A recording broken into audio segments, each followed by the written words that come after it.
Hey guys, welcome back to another episode of the Southern U podcast, where we seek to educate landowners here in the Southeast on all things land related. I'm joined by, as always, the man, the myth, the AL deer legend, Mr. Matt Brock himself, deer slayer. He's put one on the ground a couple days ago, and we'll get him to tell us about that here in a little bit. A lot of the And wall back behind him there. He's kind of overpowered. yeah, it is. That's for sure. That's we call that. What do you call that, Matt? The Brock Museum of Natural History. Yeah, that's it. Yeah. It's epic, epic. And you got my background. There's nothing. It's just kind of how my season typically goes. Yeah. Maybe I could put a can of soup back. That's funny. And the guest of honor today, we're joined by Mr. Randy Pitts of Darton, Black Eagle, and Conquest Stabilizers. Randy, thank you so much. I know it is a busy, busy time of year for you guys, not only with normal holiday stuff, but you got ATA coming up right around the corner. So thank you for carving out some time to hang out with us. Yeah, no, for sure. Thanks for having me, man. It took us, I think we've been trying to do this for 3 or 4 months, and finally, like, that's just Monday at 5 o'clock, and I'll just have to make myself available. Because never time, right? It's kind of how life is. You never have enough time. You just got to make the time, or you just don't have enough time. That's right. It's heading into, crazy town for us, ATA, and we got Vegas shoot, we got Lancaster shoot, we got NABA, Aero, Sports Inc. I'm probably missing some. We got trade shows from now until really March. There's like something almost every weekend or during the weekdays somewhere that we have to be at. So it's kind of but it's that time of year, right? You got to make hay while the sun shines. We want to get out in front of dealers and consumers and show them our wares and show them what we're working on and our rebranding of all of our arrows. We're super proud of. And the bows have been a big hit. Get those in people's hands and getting them shooting them and kind of really get this thing cranked up. I think people are feeling good about the economy. So it's good. Yeah, absolutely, man. I'm glad to have you on. We don't talk about this enough. We probably should say more about it, but Randy is one of the guys when we started this thing from the very beginning that believed in us and really backed us. Kind of explained what we were trying to do and the need we felt like this industry had and how we were going to try to address it. And he said, "I'm all in." So not too many people like that would just, you know what I mean, to say, "Hey, three Alabama rednecks, sure, let's go for it." So we appreciate it, man. Man, that's how greatness starts. I started Black Eagle in my basement, guys. We're going to talk about that. I worked full time at Lowe's. I had 137 Lowe's stores. We did about $4.7 billion in business. And Randy would get home at night, and what his wife didn't get shipped, and my son, who came down to work for me, well, he didn't get shipped. I picked up the pieces and had to call dealers back. And it was crazy. It's just crazy. It took my whole house. I mean, not whole house, but whole basement, took my den, took my garage. Yeah, we were unloading like containers of product in the street. I mean, it was crazy. That's crazy, man. That's awesome. But I understand how big things start small. That's for sure. Mm-hmm. That's correct. And there's nothing wrong with that. No, and and so before we actually get into some questions here, I just want to take a second and give a couple shout outs to our couple sponsors. We want to do a better job of doing that too. Obviously, we got Randy on here, so we're going to give him a chance to kind of let us in on what they've got coming up, what's going on in the future for all three of his companies in the archery world, but also Vitalize Seed, which has been huge, support for us. So if you are looking for ways to maximize, the tonnage, food plots and things like that for your wildlife, we strongly would just, recommend you just go check their stuff out. I think Al has a really cool approach. He said, we don't have to be the only seed company that you buy product from, but we would like for you to give us a shot. Just go check it out, because I think you'd be really surprised at the success that you have with our stuff. So Vitalize Seed is a great one. And also one we don't talk about enough is First South Farm Credit. Joseph has been great with us too. Of course, we say that we want to educate people on all things land related, and purchasing land, buying, selling land is part of that, right? And Jeremy is kind of expert in the room on that when we start having those conversations. So we really appreciate having him, and on board and having First South Farm Credit too. So check both of those out if you're in the need to get financing for land acquisitions and things like that.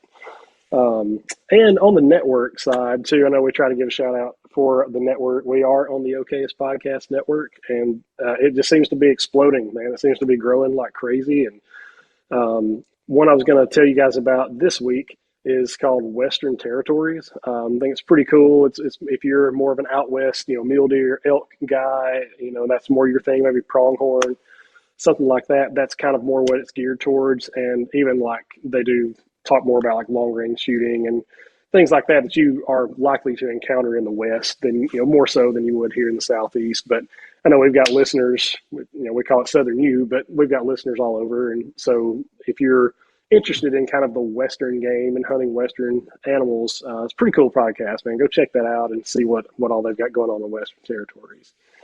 I think that's all I've got for now. I guess we can just hop right into some questions. And Randy doesn't know this, but we never tee our guests or even the biologist. We never tee anybody up. Nobody knows what's coming. We just ask questions and hope they give us genuine answers. So yeah, no, I'm all in.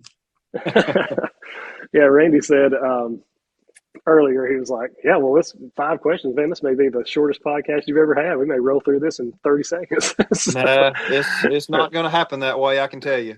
So are there follow-up questions on top of the 5 questions or just 5 questions? Well, I mean, we chase rabbits, so we're not, okay. So this could be it. Okay, I got you. Yeah, no big deal. Why behind the what? I'm with you. Yeah, absolutely. Well, first one, I know you had already sort of alluded to that in the intro there, but you talked about, hey, I started Black Eagle in my basement, in my house. Could you just kind of take us through your journey in this industry? How in the world does somebody come to? Oh man, I want to start arrow manufacturing. Which, I mean, where do you even start? You don't. Just don't do it. Just don't do it. It's a long story with a lot of tentacles. I'll just pick up on the fact that I started in my basement. Kind of before that, the Bible in Leviticus says, take yesterday's fire and bury it because it doesn't matter, right? And so there's no need to get into kind of how I got to my basement with arrows. The fact of the matter is, started Black Eagle arrows in my basement on a $25,000 credit card. That's what I did. I took an advance on a $25,000 credit card. I'm a pretty humble dude. I'm pretty honest. And my wife said, let's try it because we had some success with eBay in the past, and I was going to do it. Grass doesn't grow under my feet, and I can't sit still. I don't know what I would do if I didn't work. I mean, I tell my kids all the time I probably wasn't the best dad, but I was probably the best providing dad because the only thing I'm really good at, I feel, is work. And so I always work, and I don't know anything other than work. And so, started in my basement. We were going to do just direct sales. Guy who helped me in a life prior to that, my website guy's like, look, we can make a website. We can peddle arrows. We can go to eBay. This would be cool. And, Jason Wilkins, who I met through a prior life, came on board and man, I think we could do good. There's this guy out there, Dan McCarthy, looking for an arrow, could be good. So we sent Danny some arrows. He's like, hey, I want to be on your team. And we launched in March of 2012. We launched at the Paris, Texas ASA. I think we won like 4 of the open classes. And it went crazy. I mean, the first year I thought was really good. I remember telling my wife, and there's no bragging, none of this stuff. But man, if we could just $1,000 a day, that's all, just to get to $1,000 a day. We still talk about that because, we're way past that. But I remember those days, and they keep you humble. And we traveled all the ASA tournaments and IVO tournaments, and we went out there and got in front of folks and got our brand out there. Didn't go to the ATA show our first year. I think we went in 2013, might have been 14, honestly. I think it was 14 when we first went to the ATA show. If it was in Kentucky, which I think was the first one we went to, that's when we went. And it just kind of took off. And, in 2016, I retired from Lowe's. Managed 137 Lowe's stores with like 15,000 employees. We traveled 4 states. I mean, it's crazy. There's a lot of people and trying to do Black Eagle. And, what really humbled me was going back to working too much, not being probably a good dad in a lot of ways. Was my son had this career thing at school, right? And I guess they do these things, these exercises with these kids. And my son comes home and goes, Dad, they told me we're going to be a parts and auto parts mechanic. I go, what? You don't know what a battery is in a car. What do you mean? I was like, oh no, Dad, they're going to be an auto parts distribution. That's what it was, an auto parts distribution manager. Yeah. How did they come up with this crap? I go, what do you want to do? He said, Dad, he goes, I think I want to be homeless. I said, what? Come on, man. He goes, no, seriously. He goes, I want to be homeless. I said, you're kidding me. He goes, no. He goes, Dad, if working as much as you do is a definition of success, Oh. I'll be homeless. Oh. I went, whoa. It burns a little bit. That sucked. Yeah. And so, the next day I met my store managers. I think we were in a store manager meeting, or it was shortly thereafter. I'm like, look, guys, don't miss breakfast with Dad. Don't miss pancakes with Dad. Don't miss the first date. Don't miss the first daughter dance. You never get a chance at a first. The only two people that will ever remember your sacrifices are your wife and your kids, no one else. And it kind of turned my whole life around, honestly. And when the opportunity came, like, look, I'll make go of this thing. I'll outwork everyone else. That's what I'll do, because that's what I could do. But I could do it on the arrow side. I could take my kids along with me for the journey. Maybe we can get some hunts in and have some fun, and we have. Yeah, that's kind of how the whole thing started. And some folks believed in us. Rob at Lancaster, a lot of dealers. I mean, a lot of folks came on board, gave us a try, still with us. And so, yeah, and then you fast forward in 2018, I bought Bernie, I think it was 2018, might be 19, but 2018 sounds right. I bought Bernie Pellerites. Oh gosh, what was that thing called? I don't know. It was a stabilizer company. I don't know what it was even called, but I bought that because we weren't getting the stabilizer business. I thought the only way to do that was to just get in the stabilizer business. And the only regret I have is I should have bought his motorhome too, because it was like $90,000, and today's probably worth $500,000. Thing was huge. I'm like, oh man, I don't want to do that. That's a lot of money. Should have bought it. And that went really well. I mean, we did really well in target archery. We got a great product called Smack. We got some good videos out there on Smack and what it does. We did a bunch of YouTube videos at my hunt. I was in Canada, and we got those posted on our website and our YouTube channel last week. And so that's going good. And in 2020, I got a call from Ted Harpham, who we've always been a darting. I had a dart when I was a kid. Not kidding. I got married. My wife, I had some extra money for my marriage. My wife's like, what are you going to do? I said, can I buy a bow? She goes, sure, buy a bow. So I went and bought a new Darton Maverick. Darton back in the 90s was a big deal. I mean, that's right. They were everywhere. And so I bought a Darton Maverick, and I kept that bow for a long, long time. I ended up getting a Cyclone. It was a little bit longer. I had a problem with my Maverick. It was my problem, not their problem. And so fast forward, we did their crossbow arrows OEM, and Ted calls me and he's like, hey, you ever think about buying a bow cup? I'm like, no, never thought about that. You might want to think about it. I go, nah, not thinking about that one. He goes, no, you may want to think. So I went there and met with him and with Rex, and Rex was really concerned about his employees. Average tenure when I bought the company was like 30 years. If you've got wheels on a bow, it's one of Rex's patents, 99% anyways. That's right. We're really close to it.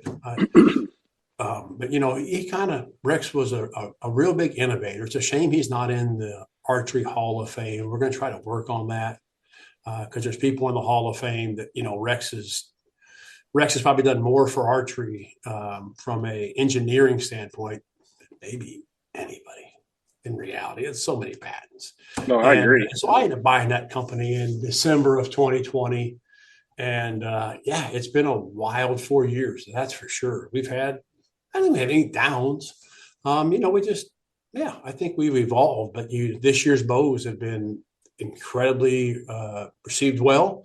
The sequel, we call it the ST Square, the ST2. Those bows have been phenomenal. We got 2 great patents on that I'm sure we'll end up getting on our timing and our tuning system. It makes life so much easier for a dealer. We got great stuff planned for the future. We're getting to where we can work into the future and come up with some ideas to keep that thing going. But it's been wild. I can tell you that it's been wild, and it's gave me more gray than what I anticipated. But it's archery. But It's something that we love. It's something we want to see grow. It's something that we love being a part of for sure. And that's kind of the Reader's Digest version of kind of where we were with Black Eagle, how that gave us the opportunity to get, because we could have made stabilizer bars, day two. That was easy, Mm-hmm. right? Carbon tube, and we didn't have smack, but we could have made stabilizer bars like everyone else has and put rubber on the end, which is a bass tube dampener and stops the vibration, and call it the best bar in the world. But we really wanted to make something super unique, and we had that opportunity with our Smackdown bars, and then with Darton, I mean, they were there. I mean, their bows always shot great. They just looked like they never evolved from 1986. And we took those bows and, got a great engineer that works for us, a couple of them. And boy, they really put their heads together and come up with some great ideas. And yeah, it kind of goes with everything though, right? You hire the best and brightest people and you just let them do their thing. And that's kind of what we got going on. They're way smarter than me, way smarter. No, that's awesome. That's cool, man. I remember my first experience with Black Eagle. I was working full time at a church as youth pastor, and just to kind of make a little extra money, I was working for Alan Connor in his pro shop.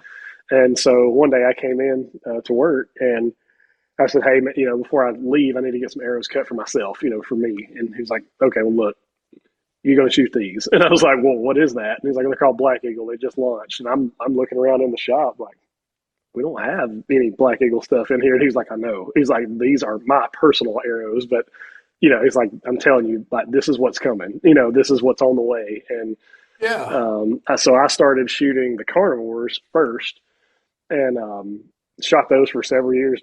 Great arrows, didn't have nothing to complain about there. Kind of wanted to experiment with some different arrow builds and micro diameter stuff, and so went to deep impacts, and then actually got on the phone with you because I was like, "Hey, this is kind of what I want to do FOC wise, and all this kind of stuff." And you had kind of put me on the X impacts. It's like, well, if you want to do kind of build up your FOC, this is a lighter arrow as far as grains per inch, and you can have a greater effect on your FOC if you want to do that. And I'm like, oh, okay, well, let's try that. So I've shot the X impacts for, matter of fact, all of us. I got Matt shooting them and Jeremy shooting them too, and so just great products. Not this is not not me to try to blow things out of proportion or anything, but the most impressive thing for Black Eagle stuff in particular has always been just the consistency for me. Like, if you take a Black Eagle arrow, and I have my formula down, I know exactly what length everything is, carbon to carbon, and what components I'm going to use, whatever. I can go and get another dozen of shafts, cut everything, glue everything on the same. They will weigh the exact same as the previous year. They will, we get lucky. We get lucky. I mean, no, I'm just telling you, there's a lot. Truthfully, there's a lot of manufacturers out there that make good stuff. But I'm just the consistency, batch to batch, and dozen to dozen, year in, year out. They're just the same, man. It's just it's constant, and it makes building the arrows a lot more fun, knowing like, all right, I need to. I've broken or lost 6 arrows and I got to replace those. I'll get another dozen this year. You know that you can build the exact same recipe again if you want. Yeah, you'll be super close. I mean, I always wanted to, and we do, if Danny calls or whoever it is, or if it's Jacob Sluzar, or it just doesn't matter who it is. If they call and they get a dozen arrows, we just go grab them off the shelf and send to them. We don't have somebody that spins them all and weighs them all, and we just don't. Right. What I have found is there's no need in that because they're all consistent anyway. People think that everyone's like that, but I'll be honest with you. I mean, I know of companies in the past, and I'm sure it is today. They had a full-time position. That's all they did. What? Get arrows for their shooters. Man, it doesn't matter who. But man, I'm like, I don't want to be that guy. I mean, because when Jim calls and he spent $49 or whatever, $89 for a 6 or whatever it is, I want him to get the same arrows that the guy that just won 15,000 in Vegas, or the gal that just won $15,000 in Vegas, or an ASA tournament or an IBO tournament. I want them to get the exact same thing. Sure. there's no special arrows. It's just you get what you get, and sometimes, a lot of times, they're really, really, really, really, really good, and every now and then something pops up, but it's just kind of how it works. No, that's been my experience that they're all extremely consistent. And then, I think just we'll touch on some of this other stuff as we go on, but I think my favorite thing, other than being consistent, is the components that you guys have steadily over the years kind of that, started to bring to the table. The focus system for the arrows that it's compatible with is like, God, that is the coolest thing ever. I love that because I like to shoot a fixed head, and so I like being able to index that Yeah, for broadhead. And sure. every single arrow that I pull out of my quiver loads into my bow the same way. Like it's just one of those things where if you could remove that variable, then why wouldn't you just do it? Because get as many potential hiccups, something that could go wrong in the field, just eliminate them if you can. This was the first time that I've ever noticed, and we come out the new Focus arrow. It's called Focus to go with the Yep. Focus outsert, but it's with a U instead of an O. Came out the Focus arrow. So I took that arrow to Africa. Never been to Africa. I mean, I got an amazing story around Africa that has nothing to do with hunting. I realized why I went to Africa. So, but I shoot a single bevel fixed blade broadhead at 317 feet per second. Roll That's Tide. Let's go. it's the and that's 470 grains. I mean, I got 31-inch draw length, so I got arms like an albatross. It is 17, Right. a 76 or 77-pound bow. So, kinetic energy is not a problem. But I did notice that I had to work with those outserts a little bit to get the blades to line up. And it's the only time when I used to shoot the Spartans at like in the low 300s, it wasn't really an issue. At least it wasn't an issue that I noticed this, because in Africa, I was getting ready like some 50, 60, some 70-yard shots. I didn't know what to expect. And the farther away I got, the more I realized it was a little more critical than what I thought it was. And so it was like, but that's the beauty of it. That took a long time. And the guy that thought of those Focus outserts was a real wizard. Yeah, that's right. Yeah, the closest thing that I've ever seen to those is the Weber or Web products, maybe like something called an ACERT or ACERT, whatever. But it's cool, but it's not. You got to have a specialized tool to be able to turn things inside the shaft, and it's just not the same product. But the Focus system is awesome. So I hope that doesn't go anywhere anytime soon. We just made the Focus 2.0 because, with the Focus, the whole purpose of the Focus, the original Focus was to be able to sand that arrow down a little bit, put that set screw in, put some glue on there, and that bad baby never, ever, never, ever, ever comes off. But then we sold replacement heads for that doesn't make any sense. You don't want to glue them on because then you can't get them off, right? No. And so we made them just a little bit bigger on the ID. And it's about 2,000. You may have to just touch some up every now and then. If you get, like when you wipe off your glue on the Focus arrow, you got a chance of that outsert not fitting because that's how tight it is. We don't want it to be sloppy either, right? Because they're all spine specific. You can make one for all of them, but some are going to be great and some are going to suck.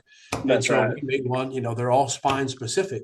But, we heard a lot from our dealers and consumers. They didn't like sanding arrows. And I can't say that I liked sanding arrows either. It made a really, really, really good system.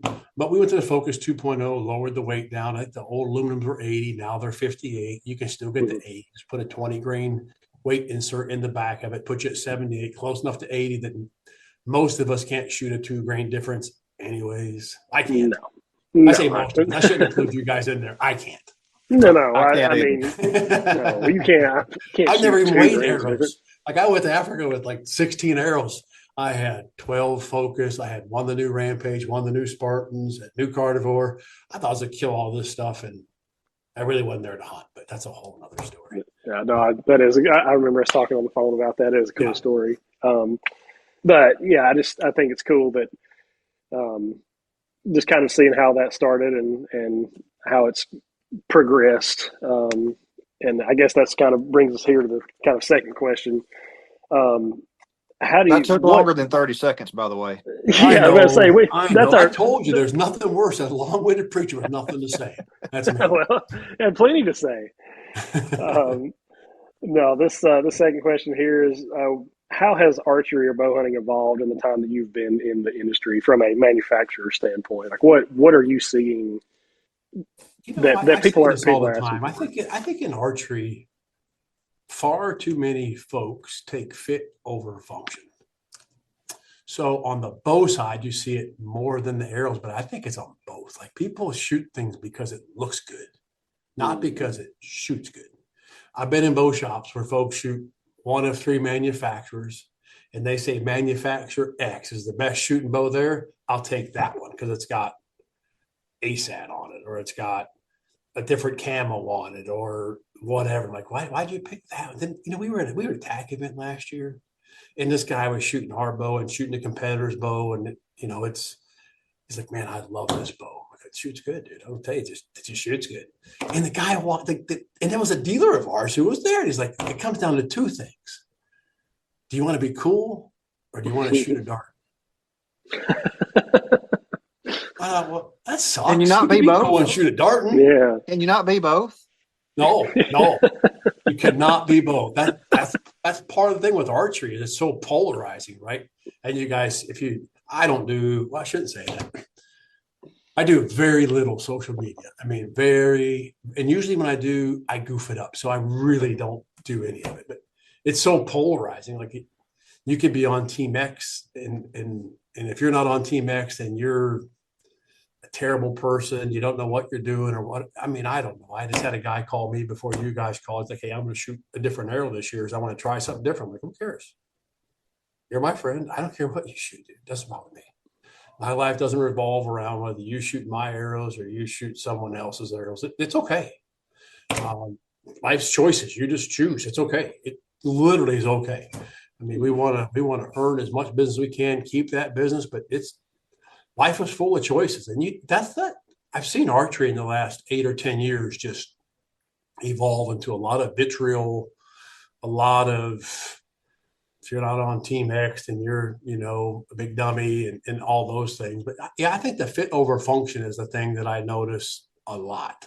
And not saying that they're all not good, but when you're standing with a guy, he's like, this bow shoots better than that bow, I'll take that bow because it looks cool or it's got a cool gadget that goes with it. You're like, okay. It doesn't hurt my feelings at all. It really doesn't. It's just, I don't know. I always shot what I thought was the best for me anyways, what I liked the best. And so that's kind of what I've seen in archery. But, since then, you fast forward from that TAC event that was in like May, I feel like Darton is becoming somewhat of the cool kid, but I still don't want people to shoot them if they think that they're cool. I want them to shoot them because they feel good, they shoot good, they point good, they aim good. They have all the things that you want in a bow, and you like the brand, and you like us, and you like what we represent. And if not, we can still be friends. You don't have to be enemies because you shoot something else. I mean, I've got a lot of friends in this industry that work at other manufacturers, but I think we're still friends. At least they act like they're my friends, so I'm going to assume that they are. Yeah. No, I think so too. Like, I'll ask you this, and if you don't want to answer, it's okay. But do you feel like there's a lot of pressure to constantly have to, like, hey, every year we have to release a brand new flagship bow. Every year there's so much innovation that's taken place in the last 12 months that we had to bring a completely new model to the game, or is it like, hey, look, we don't have to do this every year. We don't have to, we make this minor tweak, minor little update, minor something, and we have to release a brand new flagship. You know what I mean? Is that necessary, or is that? I think it is in today's environment, unfortunately, but I think it's all new. I mean, the sequel ST, the ones we have this year are the same they were last year for the most part, except for the timing and tuning system, which are wicked. But, we got the same riser. But that's big deal stuff, though. Like those are big innovations, though. And we're not going to get rid of that bow at the end of this year. That those bows are going to be 2-year projects, and even that it may go more because I don't know that anything can catch them in the next 2 or 3 years. But it's a real thing for sure, and the consumer drives that. The folks that they want the new thing, And that's okay. That's great. It's great for us. Well, it's not great for us. It's really hard. Let me take that back. It's difficult to change at the speed that we have to change. It's difficult for the dealers to change. And I think if they said that it wasn't, they probably aren't completely honest, because they've got to get stocked up. The minute, a big company launches their back order for 3, 4, 5 months, and then the bows come in and then they're gone. Like, here's a new one. You're like, well, I didn't sell. I just got the old ones in like 3 months ago, 4 months ago. Like, oh, there's a new one, and so it's tough. I think it's tough on everybody, and I'd like to think that technology changes, but you have to look at all the bows that are out there and say what technologically changed on those bows. Did they technically change, or did they just add a gadget to it or add a razzmatazz to it, or did it actually change, right? Because sometimes it's just like, oh, we did this and it didn't really change. I mean, you look at bows today, I don't know what the consumer, was speed at one time, and then it's comfort, and then it's speed, and then it's comfort. And,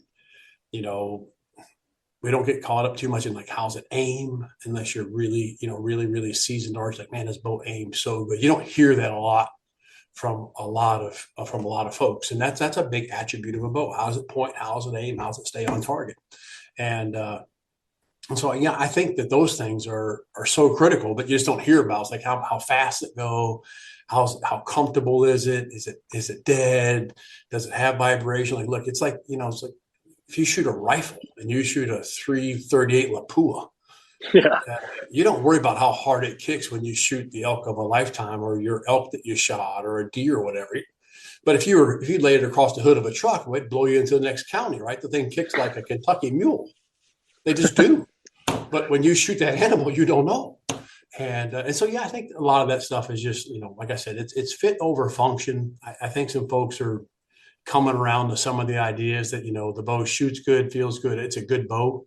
But yeah, I mean, it's okay. I mean, but it's just kind of like archery. I mean, I kind of see that, but going back to the bows, I mean, they're about the same speed today that they were. I mean, there's not a whole lot left besides razzmatazz on those bows until we can get to something that's assisted. Yep. That it's out there that makes the bow go faster, but I don't know that faster is better. I just don't. It's more critical. That's for sure. I mean, it makes them harder to shoot.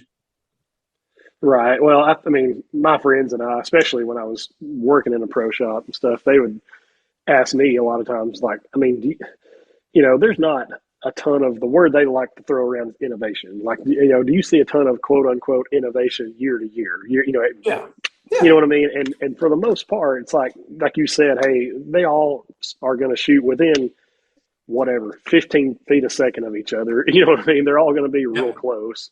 And so I guess that was my question really, is like, can we justify these brand spanking new models? And like you said, oh my gosh, it's the best bow I've ever shot in my whole life. It's so much better than last year, and it's like, well, is it, you know what I mean? Or is it upgraded? Is this like, especially like you said, the new sequels we have, I guess that would be the first generation of sequels is what all of us are shooting. And, I mean, it's hard to find a complaint about that bow. Like it's great, and Matt, he's not saying much over there, but you can look behind him at the trophy wall, and he has spilled lots of blood this year with that sequel. So I have.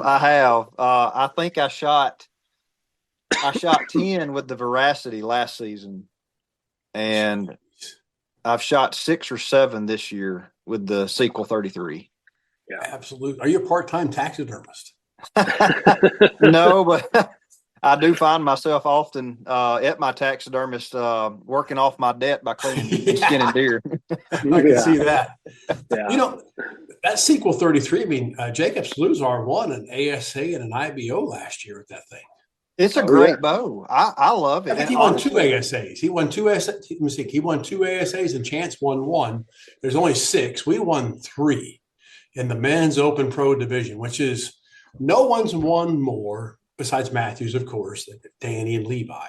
But no one's won more ASA open pro podiums than us in the last 7 or 8 years. Nobody. except for Matthews. And, Mhm. kudos to them. They got two of the greatest shooters that, especially on 3D, that's probably ever walked God's green earth. I mean, they're both amazing, just amazing. But, Sure.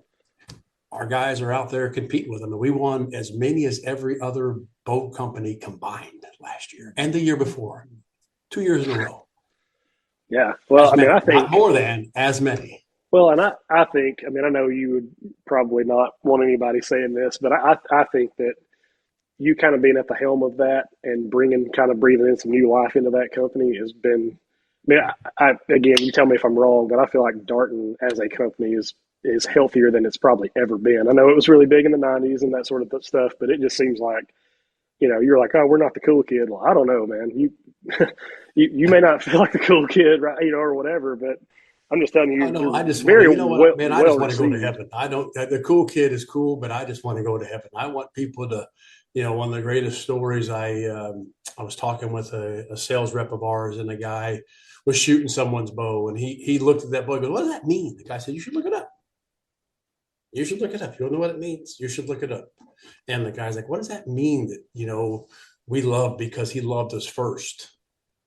And the guy said, can you tell me more about that? And I thought, well, that's all I need. That's it. That was the whole purpose of the whole thing. And if it's just one, the Bible says the angels have rejoiced more over one lost sheep than they do over 99 righteous. And man, if that helped lead that guy to Christ, then Randy's all in. Mm-hmm.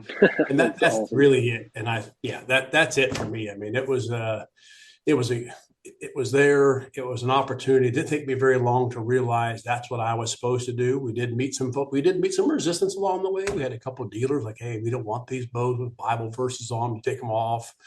Like, no, that's not an option. We got this customer that doesn't like it. Have them buy something else. I don't Yep. know.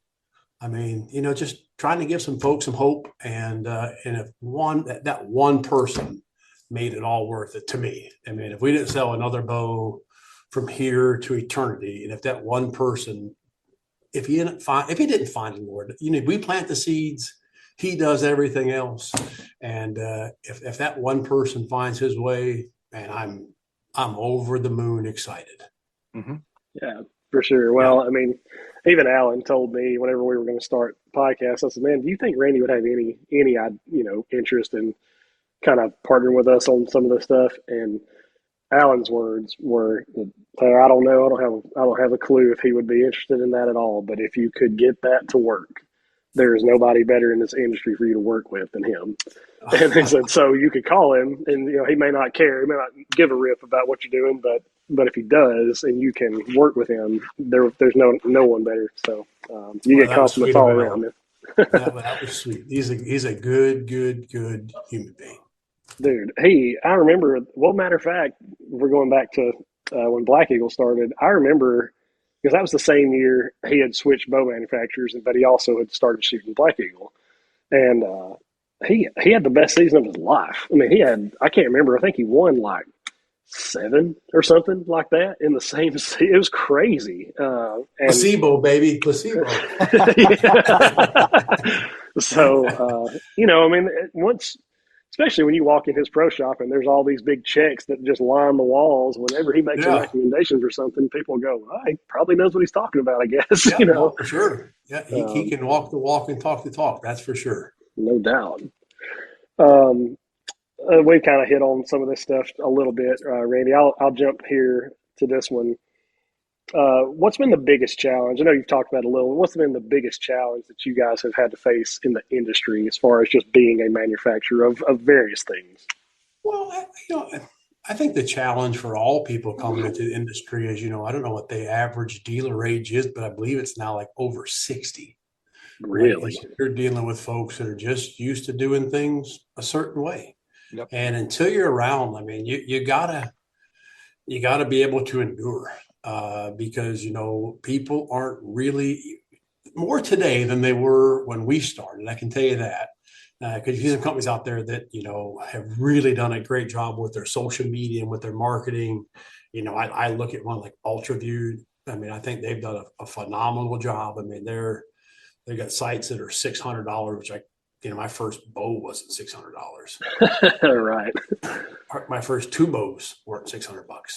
And that wasn't that long ago, I don't think. But they've done a great job. I mean, they've done a phenomenal job, and they've kind of bucked the system. And you see more and more newer people getting into archery ownership, buying shops, getting into shops, and those types of things. But I think the hardest thing is just trying to get people to think about something different, a different way of doing something, a different brand, because these folks are all established. Now we have dealers that are established with Black Eagle.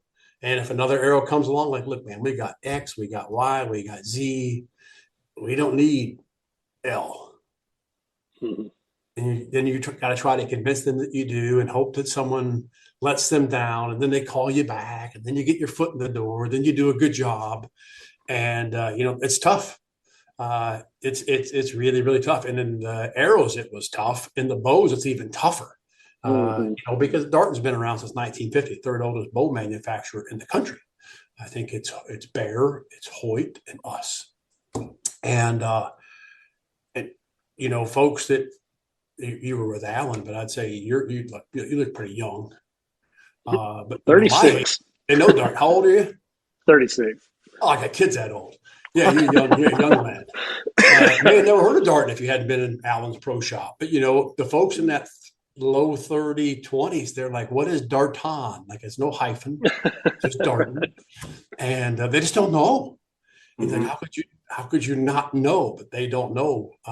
And so that's the biggest thing, because you go to these shops like, hey, look, we got X, Y, and Z, and they got 4 or 5 bows. Some have 6, 7 bow lines they carry. Like, why should we carry yours? And you look at me and go, I don't know. You've got so many options. And so, that part was tough. But, Black Eagle helped pull Darton along. And now we're kind of seeing some of the, I hate to say reverse, but we got some big Darton. We got some folks that bought a lot of Darton bows, and they love them. And it's actually pulling Black Eagle. So now we got this symbiotic relationship going, hey, we can help pull each other along. And I think, Black Eagle's been around, longer with dealers, not longer than Darton, though. That's not even close. I mean, we're not even in the same hemisphere. The next year, Darton's going to be our 75-year anniversary next year in this industry. But that's the biggest challenge, is just getting people to change their mind, to try something different, to try something new. And then once you do, I mean, you got to keep up your end of the bargain. And that was a challenge for me, because I've always shot other bow manufacturers and been pretty dang loyal to it. And then Taylor comes along. He's like, hey, man, how do you feel about shooting a Darton? And I was like, don't want to. And he's like, just give it a shot. And I did. And let me tell you, I'm impressed. I like the bow. I like the functionality. I like how smooth it is, the draw cycle, the shooting, the speed. And it's obviously a killer. I mean, like, I've killed 16 deer with 2 Darton bows in 2 years. Love the arrows, are consistent. I'm a believer. I'm a fan. I like what y'all are doing. We're super grateful for you and for everyone that gives us a try. I mean, because it was like when we had, Black Eagle. I was like, man, it was an honor to be on the stage with Gold Tip and with Easton and with Carbon Express at the time. And, it's like, holy crap. And then all of a sudden, the last 5 years, we won more pro podiums than probably every bow company combined, every arrow company combined. And at least the last 3. And it's like, holy crap. We've got really good product here. And how do we get that message out there, which is something that Randy doesn't do a really good job at. And again, I know my limitations, and marketing and social media is not one of them. I need to hire somebody, because I suck. Hey, I know somebody. I know a guy. So Randy really, really terrible at that. No, man. But yeah, man, and the same thing with the bows. I mean, it's just getting them out there. Then all of a sudden, we're competing. We won Vegas twice, won Lancaster. We've won, multiple ASAs, IBOs, the IBO World Championship. Jacob won not last year, the year prior. Man, it's been wild. I mean, it's been wild. And so, I think that the future looks good for all of them. Honestly, we haven't talked about Conquest, but last year Conquest won, I think, 75% of all the men's open pro podiums with Conquest. Again, but there's no connection, or I guess it's a big disconnect between target archery and hunting. And Mm-hmm. so, we're as a company, we're kind of working on how we balance both, right? We cut our teeth in target archery. I mean, people say you're a target arrow company. Really not. We take the same technology we put in our arrows and put in our hunting arrows. But yeah, just trying to find that balance. I have had way better penetration with your arrows than any I've ever used. I mean, I've shot several 200-pound bucks and got clean, good pass throughs at longer distances. They can call it a target arrow all they want to, or competition arrow, but by gosh, they perform very well on game. Hey, listen, don't let Randy fool you. He's a killer too. Randy, you correct me if I'm wrong here, but I feel like maybe 7 or 8 maybe years ago, something like that, he killed a moose with a recurve at like 40 yards or something. Wasn't Wow. it something? 35. Gosh, that's a What's the bomb for a difference? recurve. Well, the story is like this. So I went to shoot a recurve. I got one in like, supposed to have it in February or March. Didn't get to like April. Had a bear hunting base on my backyard. I'm like Robin Hood, man. I'm slinging arrows across the yard. And my son and I go on this bear hunt. He shoots a bear with a compound bow, and he's super excited and all that good stuff. And he starts teasing me about this bear. This big goes, Dad, you can't shoot that bear. I can shoot. I'll walk up and shoot that bear. He's like, Dad, you can't shoot that bear because that thing's going to bust you. So I get out. We've had a makeshift ground blind. Mosquitoes, terrible. I mean, I was eaten alive, so I was glad to get it over with. I wanted to go fish anyways because we caught like 300 northern pike. I think the biggest one we caught was like 52 or 54 inches. I mean, just smasher pike. And so I get out and I start walking down a trail, and this bear stood up, and I just pulled out the recurve and smoked him. And like 27 yards away, this thing goes and it dies. And my son's like, Dad, that bear is huge. And I walked up, and of course, ground shrinkage on a black one. Not huge, like 200 pounds. But anyways, and so then a few months later, I had a chance to go moose hunting. So we go moose hunt. We just fly in moose hunt, which is pretty cool. Never done one before. Guy calls in a moose like 8 yards, this little raghorn thing. And so that was cool. He's like, we'll find something bigger. And so we end up leaving camp, flying to another camp, and he calls this moose a 20-yard broadside. Man, I felt so slick. I pulled that thing back. I was like, anyway, right underneath it. And that moose wheeled out, and the guy said 35. I was like, boom. And it went 45 yards into the biggest mess in the planet. It was awful to get this moose out of this mess, but it was cool to shoot a moose with a recurve. Yeah, 35 yards. That's a bomb. But the recurve, yeah, it's pretty far, but yeah, maybe it was cool. No, and then I haven't shot a recurve since, and I don't even know why. Maybe because I want a bow with wheels on them now. But I like shooting that recurve. That recurve is fun. It's my kind of shooting because I have no patience. Yeah, shoot, right? That's 24 arrows and get through those pretty quick. You can, but man, traditional archery. I know we're chasing rabbits, but that traditional archery of any kind will humble you quick. When you come from the compound world and like, oh yeah, I'll just pick up a recurve and whatever, and you can probably stack them in there, but then you don't touch that thing for 2 weeks and pick it up and try to do it again, and you're spraying them all over the place again. I was pulling 56 pounds at 30 inches. God. I mean, it had some juice. I bet. It was fun. That's for sure. I mean, and then I just never hunted with it again. I mean, I've only hunted with a recurve twice. Shot a black bear, shot a moose, and then I went to retirement. Yeah, 100%. Pretty good odds. No, I got to retire the king. The king 100% success rate. That's 2 right. months, 2 animals. Pretty impressive with the trad equipment. Yeah, for sure. With the trad bow. But that's probably the most hunting I've ever done was this year. I went to Africa, shot that beautiful sable, and that was the only animal that I shot. Then I went to Saskatchewan and never hunted white-tailed deer up there before. That was a lot of fun, and shot a real nice buck up there, kind of a double drop tine, had a hole in its antlers filled with velvet. It was a wild looking critter. But that was fun. That went by way too quick. I mean, that was way too quick. But it was cold, so I can't say that I thought it was cold. It was like 17 degrees. When you're from Georgia or Alabama, 17 degrees sucks. Yeah, absolutely. I was layered up. My feet were froze, and I had on the boots with the insulated socks and all that. I was still froze. And but that was fun. So this year I got to go on 2 hunts. I hadn't been hunting in like 2 or 3 years. But it was cool to go to Africa. I had never been there. My daughter went there for research, for sickle cell research, and into Uganda. And so I got to go to South Africa, hunt for a week, 10 days, met some phenomenal people there. Then I flew from there to Uganda and got to experience Uganda at its, I guess you can call it its finest. It's the worstest, if that's even a word. But it was an experience I would never, ever, ever, ever not want to do, for sure. It'd be good if everyone went one time, because when you come back, you would just look at the world so much different. Like our dinner was $1.70.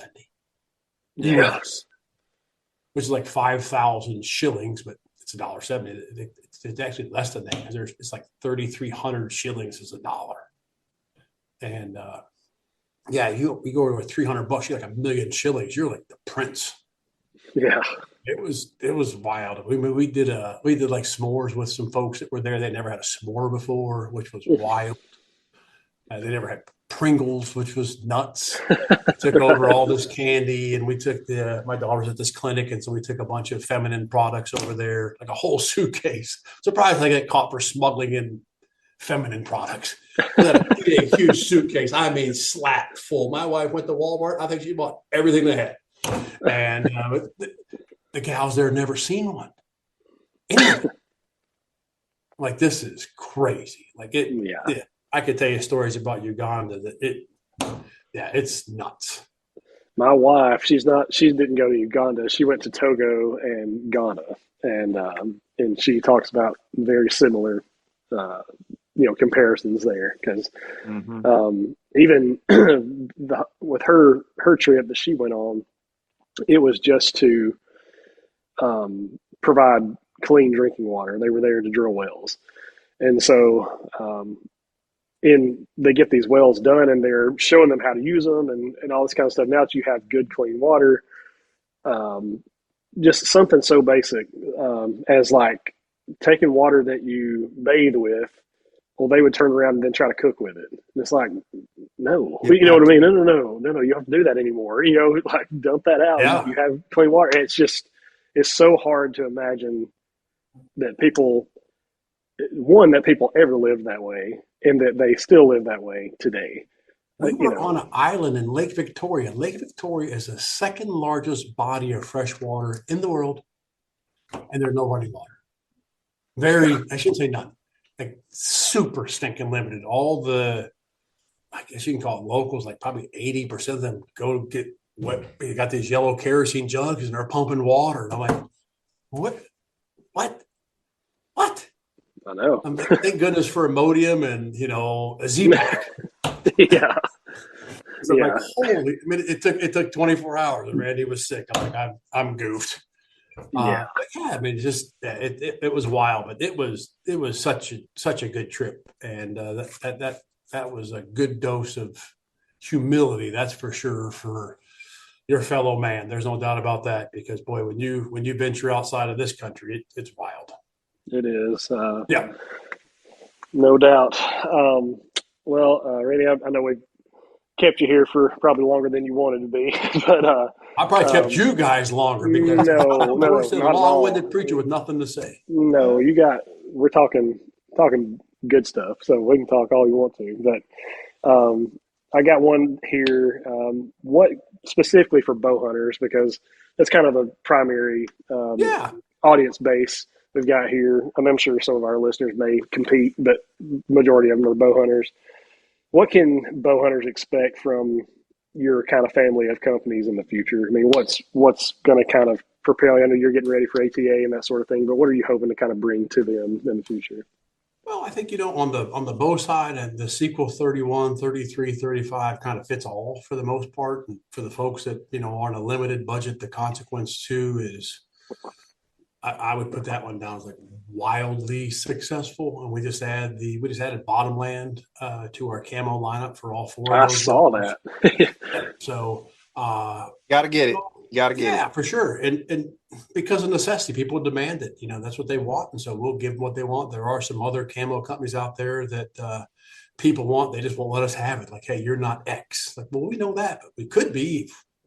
We get closer if we had your camo pattern. Like, no, you can't have it. But yeah, so we threw bottomlands in there, but I think our bows are built for the hunter. I mean, again, it's accuracy, right? I mean, if you really get hunting, I mean, if you're not accurate, then kind of what are you? Kind of spray and pray, or kind of what I am. Jacob, like I said, Jacob took that bow out, won a couple ASAs, a lot of success with our 33. But if you're a long draw guy, the 35 probably will fit you. If not, the 33 or the 31 depends on axle to axle. If you're in a tree stand or a saddle or a ground blind, or if you really want something compact, the Consequence 2 would be really hard to beat at just under 30 inches. And it's plenty fast, 7.5-inch brace height. I mean, super forgiving bow when you have a 7.5-inch brace height bow that shoots 330 feet per second. I mean, that's a lot of juice for 7.5-inch brace height. On the arrow side, I mean, we brought out the new Focus arrow to give that cool look with the carbon wrap on the end, and the 2.5-inch shield cut vane. And then we decided to do that for everything. And so right now on our website and our dealers, we're clearancing off all of our arrows with 2-inch vanes, at least all of our flagship arrows, like Carnivore, the Spartan, Deep Impact, X Impact. I'm missing some Spartan, and those arrows we kind of got on clearance to get through, because now we're just going to run. I think we're going to be the only boat company that has a 2.5-inch shield cut vane. You go to a TAC event where there's 6,000 hunters, 99% all have shield cut vanes. So that just tells me that's what the market says. And so we just it sucked. We pulled the Band-Aid off and we changed all of our arrows, and we're going to call out what you call consistent, what we call super sorted, that we've done for years. We sort them by spine, by straightness, by weight being last. Really, it's the least of all the things that matter. Spine and straightness are really, really critical. And then we spine index them all. So if you want to fletch your own, there's no need to put them in a bathtub or put them in a ram spine test, for all things that people do. It's already marked for you. And you can start from there if that's what you want to do. If you don't, then you can buy ours. Our cock vane is on the stiff side. It never really affected me before when I hunted those two animals I was telling you about, or if it was in Ohio or my elk hunt I went on, I would just go grab Spartans off the shelf, cut them down the length, and go hunting with them. I mean, I don't custom fletch arrows. The hunt I did in Canada will be televised and it'll have AAE vanes on it, but not because of my choice. It's because the guy, the TV show that I was on, they were sponsored by AAE. Nothing wrong with them. They shot great. I didn't have any problem with them, but I just shoot what we have off the shelf and voila. And if it's 5mm, I mean, the Rampage is really hard to beat. It's wildly successful. An arrow company just came out with an arrow trying to get really close to the Rampage and the ultralight 5mm. Because that arrow is really, really, I mean, it's for the guys that want that FOC or want a lightweight 5mm, it's really hard to beat. Standard diameter, the new Talon we brought out last year, which is now the old Talon. We put 2.5-inch vanes on it, spine indexed it. We have so many options. Maybe that's part of the problem. Maybe we have too many options. We got 3 micro diameters, the X Impact, which is super accurate, lightweight, as you well know. I don't think Ellie Gibson last year outdoors shot a 718 out of 720 with the X Impact. That is crazy. She tied the world's record, and I think Braden shot that in like early 2010s, like 2010 or 2011. Braden Gillentine, she tied his world record. I mean, that's incredible. Yeah. I mean, that's incredible, guys. It's just 50 yards. I can stand there and do that. Try it. It's not easy. And so, but we have the Deep Impact, the X Impact, and the 5mm. We have a Renegade for those that, I call that a 5mm on a budget. I mean, it's it's a good price point arrow, super durable 5mm. We got 2, 4, 4, 5 options between the Talon, between the Carnivore lightweight arrow that you started out with, the Spartan, the smallest arrow you can put an insert in. Again, Randy does a terrible job at marketing, but that arrow is really, really spectacular. I mean, if you don't want a half out, you don't want an outsert, but you want a smaller arrow, you can't get an insert in a smaller arrow, period. And it's got a traditional stainless steel because it has to be. But I think when it comes to hunting, we got it all with our hunting stabilizers, the 625, 500. First, a Randy infomercial, but when it comes to hunting, man, I think we've got everything that the hunter needs. It's just who do they want to align with? What will be their choice? And because there's a lot of them, and that's what it comes down to when it comes to the hunters. What do you choose? Yeah, well, I also think too something that really Alan kind of taught me early on when I was working with him. But don't get me wrong, I'm not going to put anything in my hand, or I'm not going to go out in the field with something that I don't believe in that can get the Yeah, job done. But I think a lot of times, especially I can speak for us on this podcast and stuff too, we are more interested in the people behind the product than the product itself, Yep. because product itself is, it speaks for itself, but you just want to support good people. You know what I mean? Like, you just want to support people who you feel like are the good guys and people who are doing yeah, it for right. sure. So, you know what I mean? And so I think that would be, my, what I would say about your whole family of products is, uh, great products, but better people. You know what I mean? Well, I So, appreciate that. That's super, super kind and super sweet of you. And yeah, man, if that's what people, I do a lot of business the same way you do. I mean, if product has to be good, but most of the product out there is good, right? mhm, It just is. I mean, I would never, I live on the high road. I'm not going to say someone's product is bad, whatever. It's just not who I am. I put down most of it as being good. It's just, like I said earlier, who do you want to support with, who you want to roll with, who you want to be part of? If it's us, God bless you, come on. If not, God bless you. I'll see you at the range. mhm. It's okay. We can Yeah, still be no, buddies. no doubt. Um, I got one more for you, Yeah, Randy. yeah, This will be no, a sure. bit, this will be a super quick one probably, but what's one thing that you would want people to know about all of your companies? That what's something that you feel like maybe the general bow hunter doesn't know that you'd like for them to know? Um, you know, I don't know. It's Taylor, just you put him on I the mean, spot, man. That's stumping it's him, just man. me. It's me. It's if you look at Black Eagle, we're small and powerful.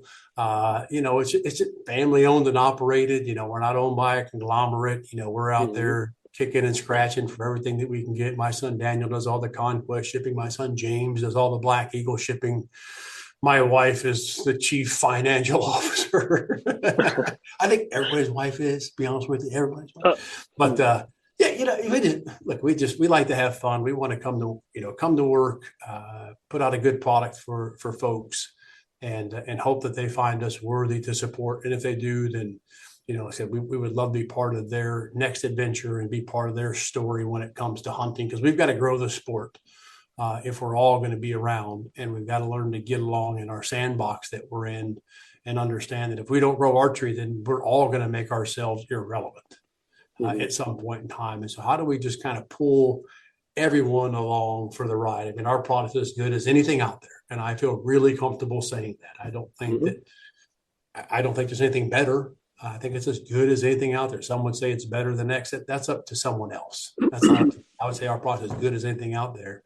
But like I said, it's we're just family owned and operated. Come in every day. We'll be here tomorrow. It's Christmas Eve, and yeah, we just try to put out good product for good people. Try to keep our prices low and affordable, or as affordable as we can. I mean, costs continue to go up everywhere. I think everybody feels that. Yeah, we Sure. don't have a staff of 2, 3, 400 people in corporate offices and glass buildings and salespeople at every turn. Just because it's not who I am. Sure. Yeah, absolutely. If Well, that yeah. makes sense. No, Probably a I long think, answer to a short question, but I don't know if folks want to know that or don't want to know that, but well, that's kind of really all that there is. no, I mean, honestly, I love that. Like, again, it may not happen every single time, but there have been times where I've called the Black Eagle contact phone number on the website, got a question about something. Well, that'll ring in, and guess who picks the phone up?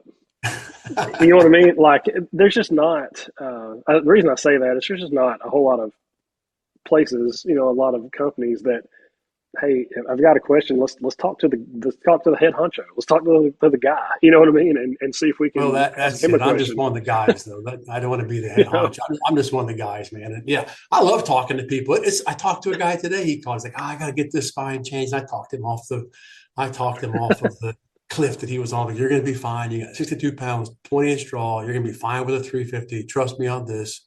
He goes, your voice sounds familiar. I'm like, maybe. He goes, you do videos, you got videos on YouTube. I've been watching this. Could be. He's like, are you the owner? I go, it doesn't matter. He's like, oh my God, you answer the phone. I go, well, who else is going to answer the phone? I make my son who does all the shipping. He's not on vacation. Well, he's on vacation. He's on vacation with his wife, visiting her family in Idaho.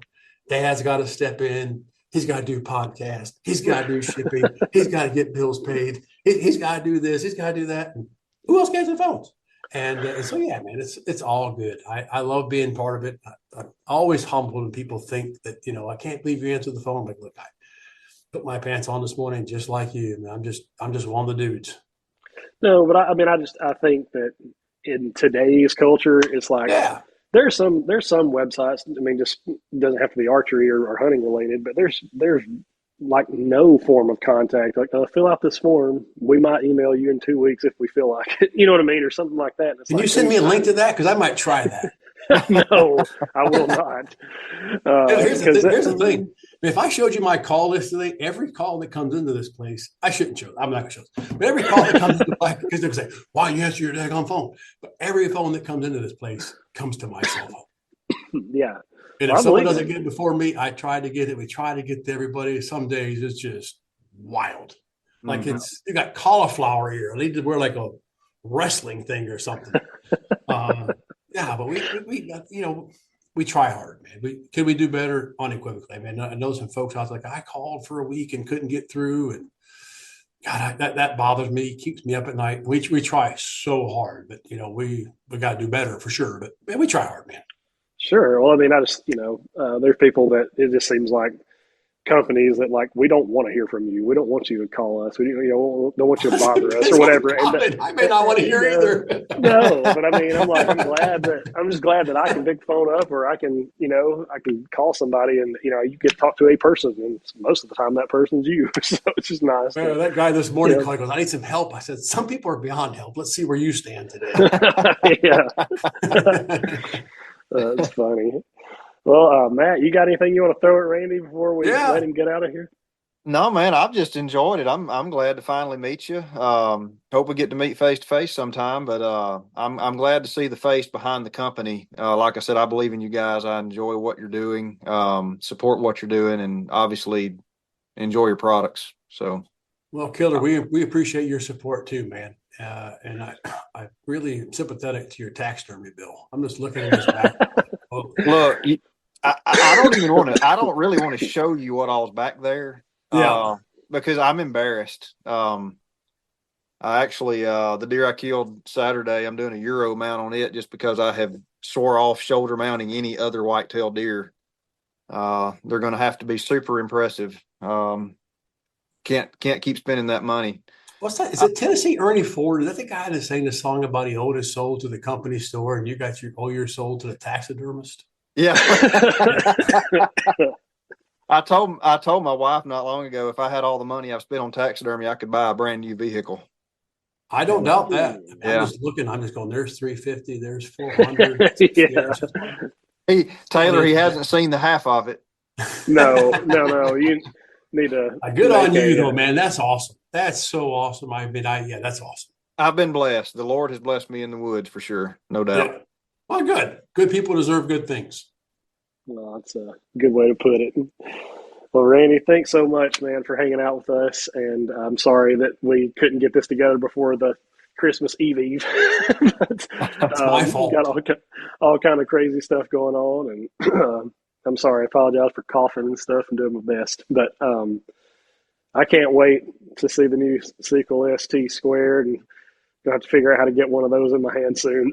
We'll get it all figured out. But yeah, man, I appreciate you guys getting me on. And appreciate what you guys do and help spread the news out there for us. I mean, we're grateful, and I wish you and your families a Merry Christmas, and God bless you in the new year and keep you safe. And yeah, it's been good, man. Appreciate it. Yes, thank you. Merry Christmas.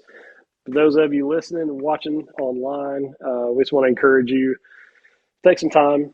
We said it on the last episode, to please understand what we are celebrating in Christmas. It's not gifts, and it's not wrapping paper and bows and Santa Claus, and we're celebrating the birth of our Savior, and not ashamed to celebrate that. And we'll make sure that you spend some time with your family, the people you care about most, also celebrating that too. So Merry Christmas. And if we don't, I can't remember if we'll drop another episode before the new year or not, but if we don't see you before then, have a happy new year as well.